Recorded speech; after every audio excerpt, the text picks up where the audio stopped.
Reunião de estudos. Benkyoukai pode se definir como estudo em grupo. Para nós será um intercâmbio de conhecimentos. As conferências têm como objetivo principal reunir mensalmente pessoas, para descobrir o que cada um necessita e ainda aprender em usinagem, onde o público pode realmente vivenciar o ensinamento compartilhado, praticar e expandir o seu potencial ao máximo.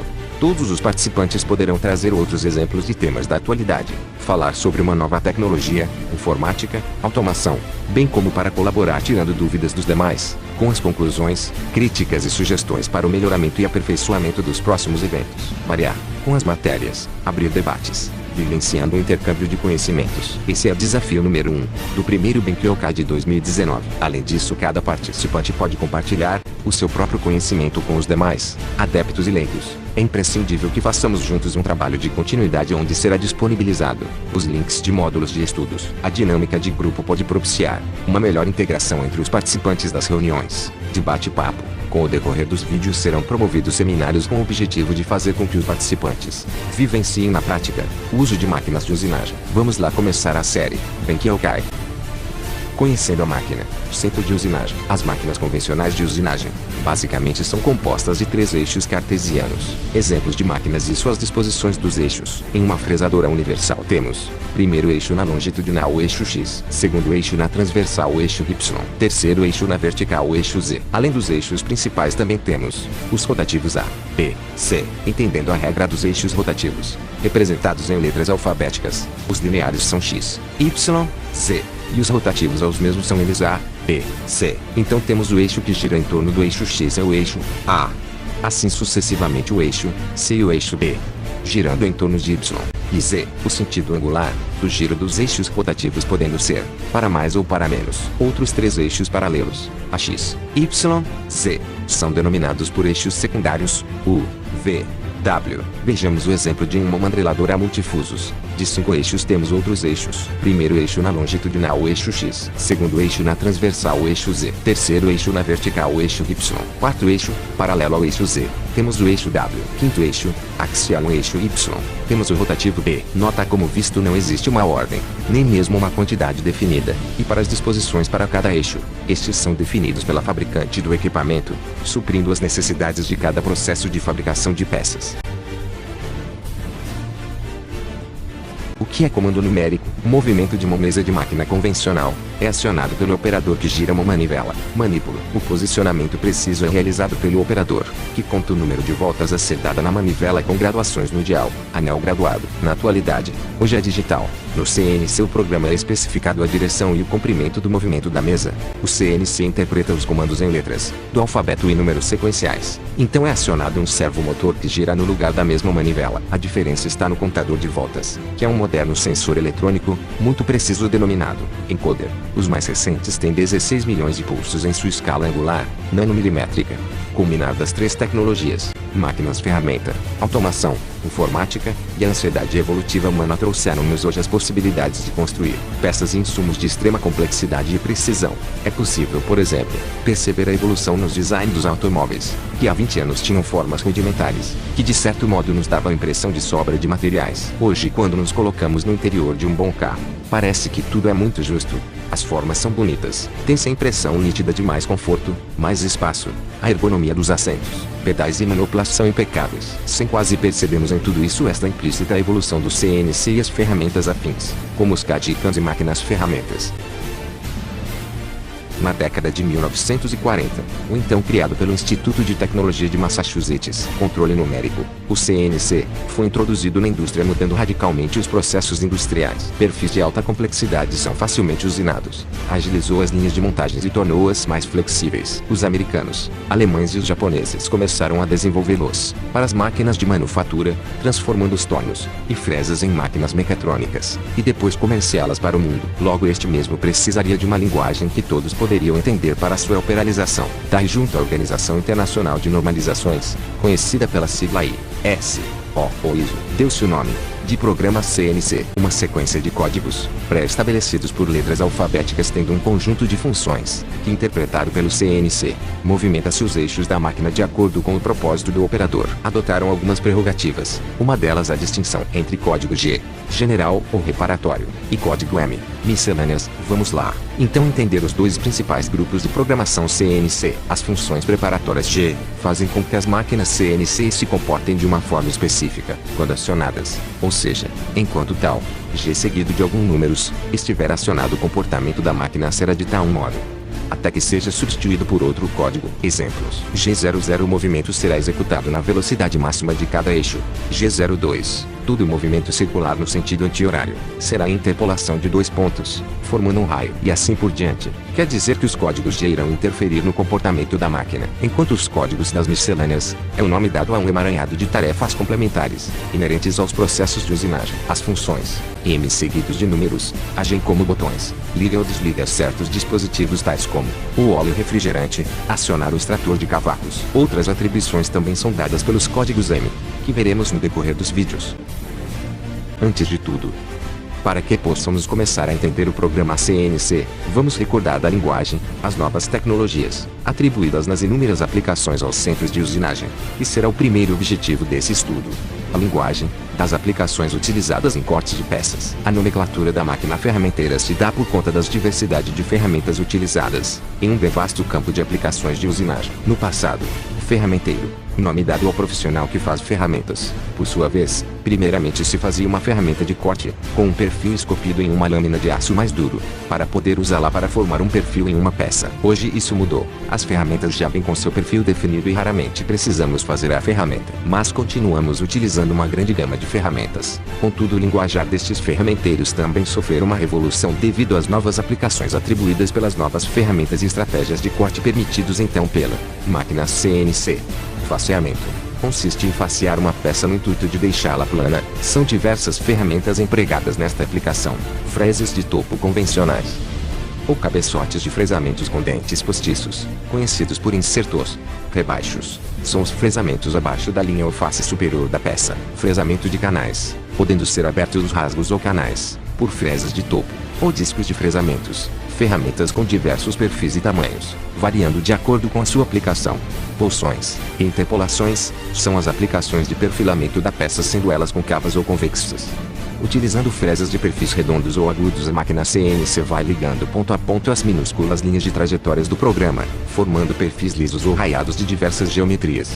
A furação. Vamos lembrar que a furação de peças é a mais antiga aplicação usada pelo homem, desde a invenção da ferramenta de corte em aço, e a sua variada gama de ferramental para esta aplicação também evoluiu, tendo propósitos iguais que é furar. Mas para cada tipo de furo hoje temos uma ferramenta adequada ao propósito do acabamento do furo. A máquina CNC permitiu inovar as estratégias de cortes, ou utilizar ferramentas de furação com as mais diversas aplicações, podendo interpolar furos, roscar e alargar os mesmos.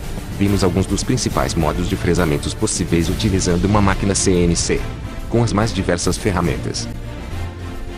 Dando continuação ao curso de programação CNC para centros de usinagem. Sistema de coordenadas cartesianas. Você sabia? O ponto é a entidade geométrica mais simples de todas. Um ponto é definido no espaço por 3 coordenadas: x, y, z, do sistema cartesiano. E o trabalho da máquina CNC é nada mais que ligar os pontos definidos nos espaços, tornando essas trajetórias ou percurso das ferramentas em estratégias de usinagem. Por exemplo, onde uma broca, posicionada sobre uma peça, com seu movimento rotativo, avança penetrando o material a ser usinado. Sistema de coordenadas. Referência da peça. É através deste sistema que podemos comandar o percurso da ferramenta através dos pontos existentes na área de trabalho. Colocado uma peça sobre a mesa de trabalho, precisamos inserir as coordenadas de referências. Digitando-as no comando numérico, este novo ponto 0 serve para localizar uma peça, ou outras peças espalhadas sobre a mesma área de trabalho. Dentro das regras de programação CNC, temos 2 métodos de coordenadas a serem empregados.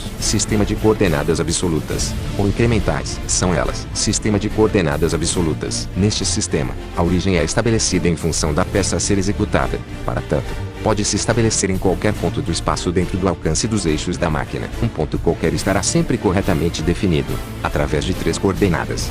do qual será tomada as medidas dimensionais do deslocamento das ferramentas. Sistema de coordenadas incrementais. A origem deste sistema é estabelecida para cada movimento da ferramenta. Neste sistema, a localização de um ponto qualquer não é definida tomando-se a distância em relação à origem, mas sim, verificando-se o deslocamento efetuado desde o ponto anterior até o ponto atual. Este processo denomina-se zero flutuante. Após qualquer deslocamento haverá uma nova origem, ou seja, para qualquer ponto atingido pela ferramenta, a origem das coordenadas passará a ser o ponto alcançado. Todas as medidas são feitas através da distância a serem deslocadas. Pontos referenciais. Os movimentos das ferramentas na usinagem de uma peça exigem do comando um domínio total da área de trabalho da máquina, e para que isso ocorra é necessário que ele reconheça alguns pontos básicos. O ponto de referência para cada eixo das máquinas CNCs. A maioria das máquinas utiliza uma única posição ao longo de cada eixo como ponto de referência. Alguns fabricantes de controles chamam esta posição de retorno a zero. Outros chamam isto de grid de zeragem. Ainda outros chamam esta posição, do inglês de home position. Embora esta referência inicial da máquina seja chamado de vários modos diferentes, esta posição de referência é requerida como um ponto de partida do chamado sistema de coordenadas cartesianas. Os controles CNCs mais antigos, quando a mesma reinicializada após seu desligamento, requerem que a máquina seja enviada a seu ponto de referência de cada eixo, como parte do procedimento de aferição. Na inicialização da máquina, uma vez que o procedimento esteja completo, o controle estará sincronizado com a posição física da máquina, chamados de grid de zeragem. Aqui vamos dizer, ponto zero máquina. A posição de referência específica para cada eixo variará de máquina para máquina. A maioria dos construtores de máquinas CNC colocam suas referências posicionadas no lado mais extremo de cada eixo, geralmente ao fundo nos cantos das mesas de trabalho. Você precisa consultar o manual do operador, enviado pelo fabricante da máquina, para saber em sua máquina onde é a posição zero máquina, do procedimento de inicialização da máquina, da posição de referência, e quando isto é preciso. Programação em coordenadas absolutas. A função G90 é modal e prepara a máquina para executar operações em coordenadas absolutas, que usam como referência a origem, grid, ou zero máquina. Através deste no sistema de coordenadas de peça, pode ser definido várias posições como referências de peças, as localizando dentro da área de trabalho. Os novos pontos, zeros de peças, ou referências, são os pontos que definem uma nova origem, x0, y0, z0. Para cada peça colocada na máquina, este ponto é definido no programa através de códigos de funções preparatórios, de G54 até G59. É determinado na máquina pelo operador na preparação do que conhecemos como preset do ponto zero peça, levando em consideração apenas a medida de comprimento no eixo Z, tomada em relação ao zero máquina, para que a máquina reconheça que cada ferramenta tem um comprimento, e que são diferentes entre elas. Também referenciamos seu comprimento, medindo as ferramentas, seu comprimento e inserindo estas informações no CNC. Conhecemos este procedimento de preset da ferramenta. Para ferramentas de furação como as brocas, basta inserir no CNC o comprimento. Já para fresas de topo, ou outras ferramentas que realizarão interpolações, ou contornos em usinagem de peças, requer inserir no CNC a informação do raio da ferramenta. Planos de trabalho. A outra referência é o plano de trabalho determinado pelo programador CNC inserindo os códigos Gs. Como são 3 os possíveis planos de trabalho, para interpolação circular, incluindo compensação de raio de ferramenta. Há 3 comandos Gs. As funções são G17, G18 e G19 permitem selecionar o plano no qual se pretende executar as interpolações circulares. É importante que o comando da máquina conheça o plano no qual a usinagem está sendo efetuada. G17, plano X, Y, ou G18, plano X, Z, e G19, plano Y, Z. As funções preparatórias G podem ser modais ou não modais. Modais são as funções que uma vez programadas permanecem na memória do comando, valendo para todos os blocos posteriores, a menos que modificadas por uma outra função ou a mesma, com parâmetros diferentes. Dentre as várias instruções modais podemos citar as funções G00, movimentação linear com avanço rápido, G01, interpolação linear com avanço programado, especificado pela letra F. O valor de avanço de corte. Não modais são as funções que todas as vezes que requeridas, devem ser programadas, ou seja, são válidas somente no bloco que as contém. Dentre as várias instruções não modais podemos citar as funções G02, interpolação circular horária, e G03, interpolação circular anti-horária. Meus colegas, neste vídeo, abordamos os assuntos: conhecendo a máquina, o centro de usinagem, disposições dos eixos, o que é comando numérico, normalizações dos códigos G e M pela ISO, a linguagem, as aplicações utilizadas em centros de usinagem, sistema de coordenadas cartesianas, sistema de coordenadas, referências referência da peça. Sistema de coordenadas absolutas. Incrementais. O ponto de referência para cada eixo das máquinas. Programação em coordenadas absolutas e incrementais. A função G90. E códigos de funções preparatórios. De G54 até G59. Preset das peças. E ferramenta. Planos de trabalhos. As funções preparatórias G podem ser modais ou não modais. Você, meus colegas, iniciantes em técnicos em usinagem. Com as lições tomadas aqui já nos preparamos para começar a escrever as primeiras linhas de programação CNC. No próximo capítulo da continuação do Benkeikai, faremos mais explanações sobre o programa CNC. Não percam! Agora, se você for alguém que precisa de uma alta produção, com itens seriados de altíssima produtividade, temos uma equipe de engenharia para atendê-los com processos e estudos de usinagem. Traga o assunto que lhe daremos todo o suporte técnico, enviando a sua máquina, já ferramentada, produzindo desde o primeiro instante de sua instalação. Aqui na Vitor Buono, somos seu shopping center, das soluções em produtos e serviços, para sua comodidade. Confira já www.vitorbuono.com, a sua parceira em máquinas e soluções com tecnologia.